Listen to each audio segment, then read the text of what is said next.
Let's go.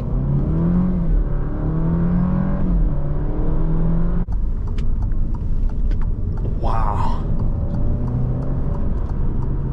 Holds the right gear, and almost at 50 miles an hour, we're comfortably entering the corner and coming out full throttle.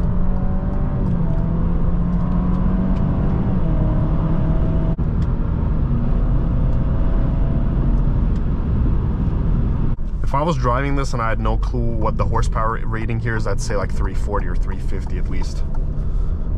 Like, look at this. Look at the torque. I'm not even pressing the gas hard.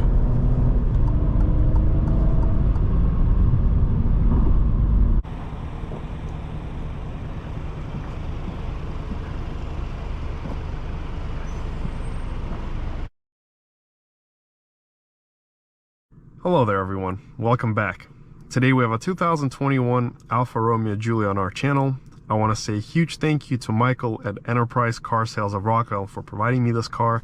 All this information will be in the right hand corner side of the screen, so if you're looking for a car, reach out to him. Well, let's get this beauty started up.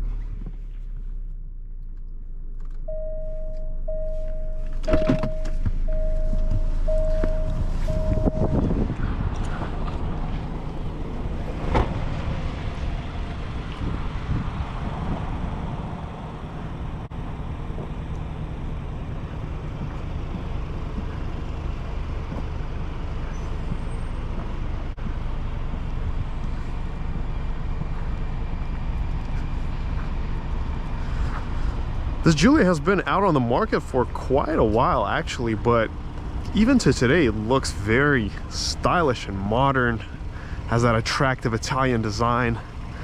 I absolutely love this fascia and that tag on the side. Super European. The black wheels combine nicely with the exterior, but let's check out the back seat. All right, so getting in the back, I am 6'2", and I have to say the back seats to me, they don't feel super duper comfortable because first of all the lumbar is very inflated for the lower back and it feels like something's like pushing in the back, but nevertheless it is manageable to sit here, and you know, if I was taking a trip I'd be fine for, you know, at least 4 hours. We have these vents, Mercedes style, same ones you'll find on the Stinger, a USB port, pockets. I like how they made the plastic here so in case the kids kick, it will not get scratched up. The cabin looks beautiful. I love this red with the quilted stitching. We have soft touch materials everywhere. Great assembly.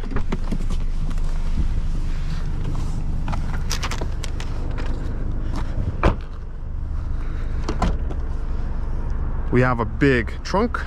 It's not too tall, but it can definitely fit on a lot of stuff in the back. But let's check out the best part, the powertrain.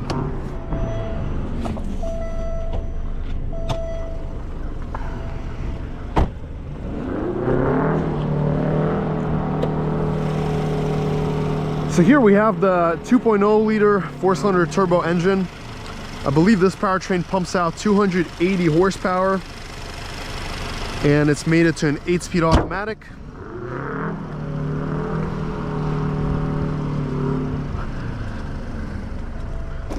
But let's hop into the cabin and see the best part of this Giulia.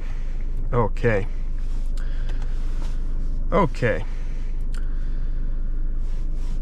So here, jumping in the cabin, what I have to notice first is I really like the layout here. I love the way the dashboard curves down. It has that nice combination with this wood. Then we have the red trim, a BMW-like shifter. And the nice thing, Alfa actually uses real shifters, real buttons everywhere. You got the dual zone climate control. Unfortunately, this specific model, this specific version doesn't have the heated seats. It's an option, but this specific one doesn't have it. We have the storage compartment with the USB, AUX, and notice how they made a regular USB, an AUX, and a micro USB. So depending on what you're using, you can pick the right choice for yourself. And we have the fast charging. This is also a touchscreen, so you can use that. I don't think this one has the navigation system. We have the vehicle information. A lot of the time they will say exceeding maximum oil, but that's normal. We have the performance gauges, the climate menu, where you can adjust all the information that you need, or you can do it through the physical controls here. We have our pocket, and look at that, it says Alfa Romeo in this bag. That's so neat. This is such a neat touch.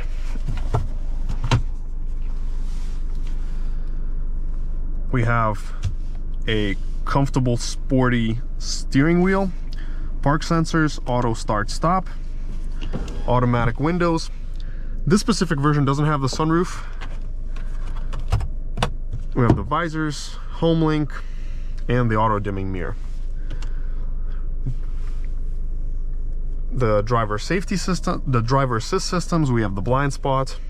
Let's see which other ones we've got. Yeah, lane departure warning, collision warning. So your standard suite of features.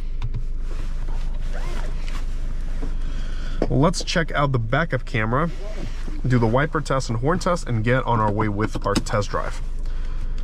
All right, so we have the backup camera, the lines, and the sensors all around the car. Let's do a quick wiper test and a horn test. Oh. Okay.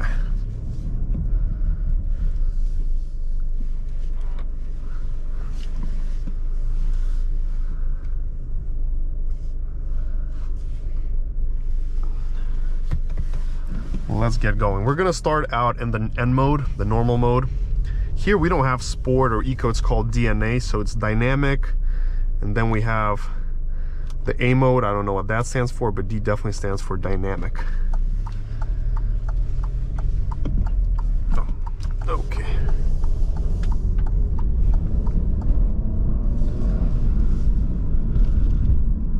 Now let's talk about the seats. They are comfy seats. They're not too cushy, and you feel a little more hitting the back of your lumbar, but they're still very good. They are definitely nice seats to be in. The headrest, the upper headrest right here, it's close to my head, to my back of my head. I wish it was a little bit further back. Shoulder width is good. There's a lot of room.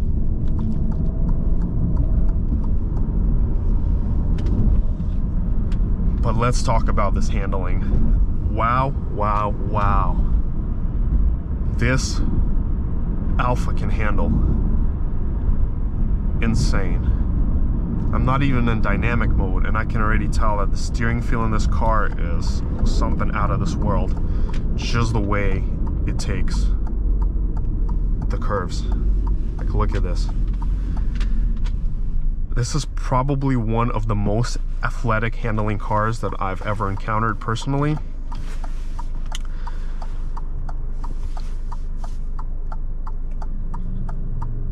I really like this, and I like this wheel. It's got different patterns, different stitching. It feels great to me.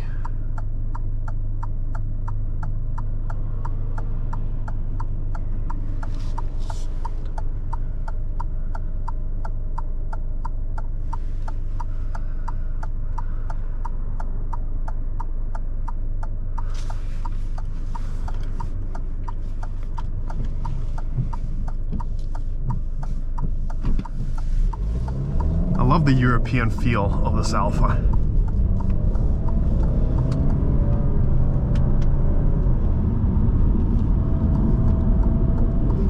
There's also good legroom here, so being 6'2", I feel very comfortable. Width and length. But can we also take a moment just to praise how good the torque and acceleration in this Alfa are? I haven't put the gas pedal down more than 30% right now this whole drive. The mid-range power is amazing. You just apply a little bit of gas, just a little bit, and that's it, you're going. Very predictable and very strong pull from this engine.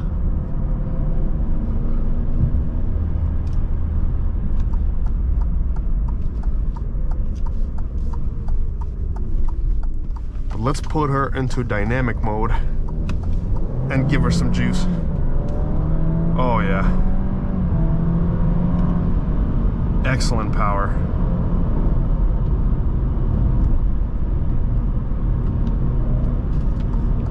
Let's see how she takes the corners.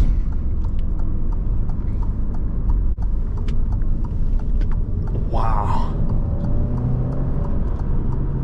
Holds the right gear, and almost at 50 miles an hour, we're comfortably entering the corner and coming out full throttle.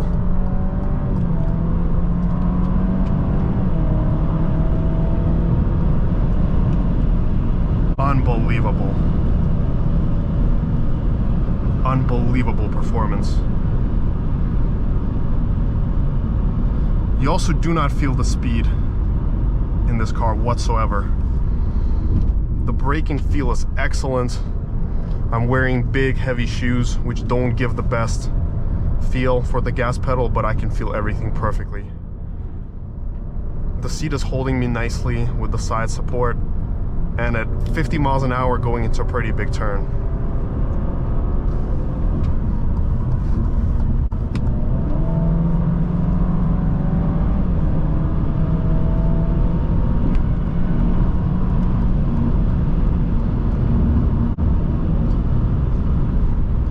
Let's go back into normal mode for a bit.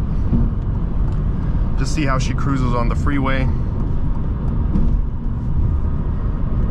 Personally, for me, as somebody who enjoys athletic cars and driving quickly at times, this is like the ultimate balance that I would want. Power to comfort ratio. I don't want it to be too powerful like the Quadrifoglio, because then it's just gonna be very loud, very stiff. This right here is perfect for quick driving. If you're trying to drive quickly and maneuverably, this may very well be the right powertrain for you. The ride is super comfortable for a sporty sedan like this. I don't feel too many bumps in my back. And compared to the RS5 per se, or all of these other cars, you're getting some race car handling while still having a comfy ride. In the cabin, it's insulated very well. The insulation here is definitely up top with the Germans, with like high-end Germans. We're talking like A8, 7 Series. It feels very similar in terms of the noise level inside the cabin. Even with all that wind that we have today outside, I don't hear much of the road. I don't hear much of that wind. It's very insulated. And unless you're actually pushing this engine, you don't hear the engine in the cabin as well.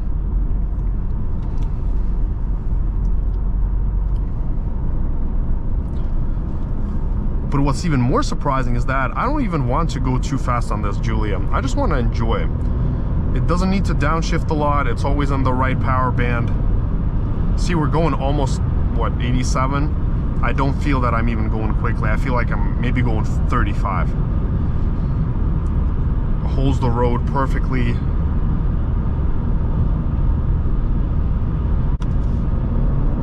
And I love how instant the response is. We have the system that tells us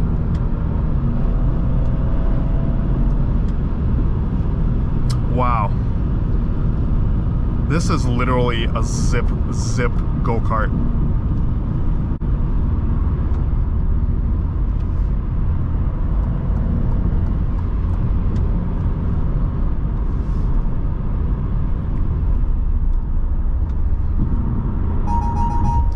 The collision warning works as well. Tells us right up when there's a problem.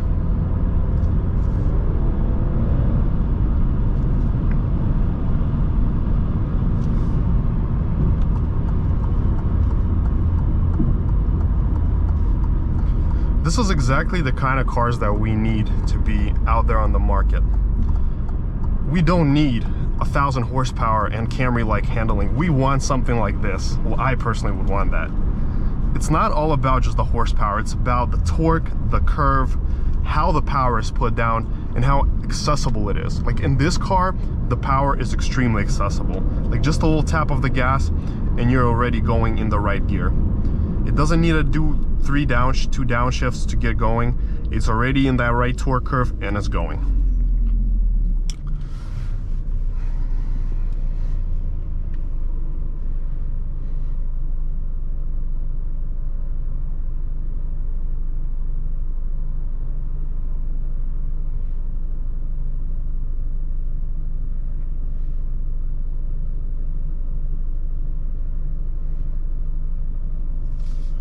There will be a little delay off the line when we start accelerating. That's perfectly normal. It's to be expected of. It is after all a 4-cylinder, and they do have quite some lag with the turbos off the line. But still, that doesn't even matter. With the driving experience that this Giulia gives you, I gotta say, so far, I'm just so impressed by this Giulia. It's mind-blowing how well a car can actually handle.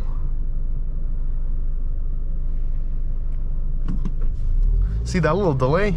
And then we start to go. But the power is just incredible. I don't even need to go past 4,000 RPM at all just to get going. 4,000 is more than enough. Driving this right now, just zipping through the streets, it actually feels faster than my S5 did to me personally. Obviously the numbers will probably say otherwise, that the S5 is faster, has a higher speed, you know, trap speed, all of that, but just the actual driving feel feels sportier on the Giulia. It feels like it's actually a more responsive powertrain to me. The response is insane for a 4-cylinder. If I was driving this and I had no clue what the horsepower rating here is, I'd say like 340 or 350 at least. Like, look at this. Look at the torque. I'm not even pressing the gas hard.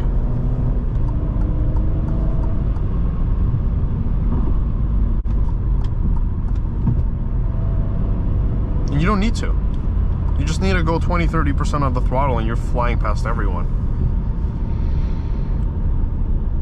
But up there, we're gonna do our 0 to 60 test soon. Once we hit our Mexico strip, we'll see how quick this Giulia is from idle, from boost.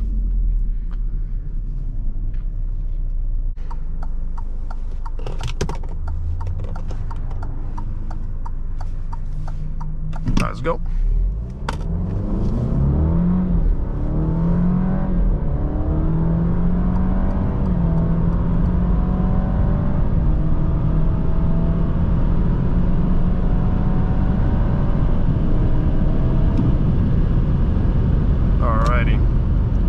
Let's see what we got on our numbers. We did 0 to 60 in 6.26 seconds. We did our 1/8 mile at 9.4 at 82.4, great speed. The quarter mile at 14.11 at 105.23. What in the world? That's insanity.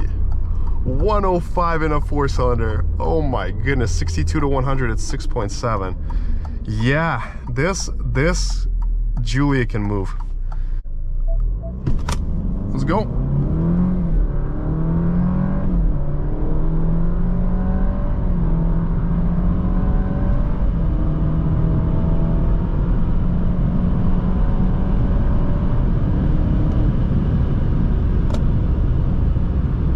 Let's see what we got. So we did 0 to 60 in 5.68 seconds. We did the 1/8 mile at 9.04 at 82.27. We did the 62 to 100 at 6.7 seconds. And the quarter mile at 13.77 at 104.96. But the previous run, we got 105. So consistently 105 miles an hour on the acceleration. That is amazing.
just the feel of this Giulia.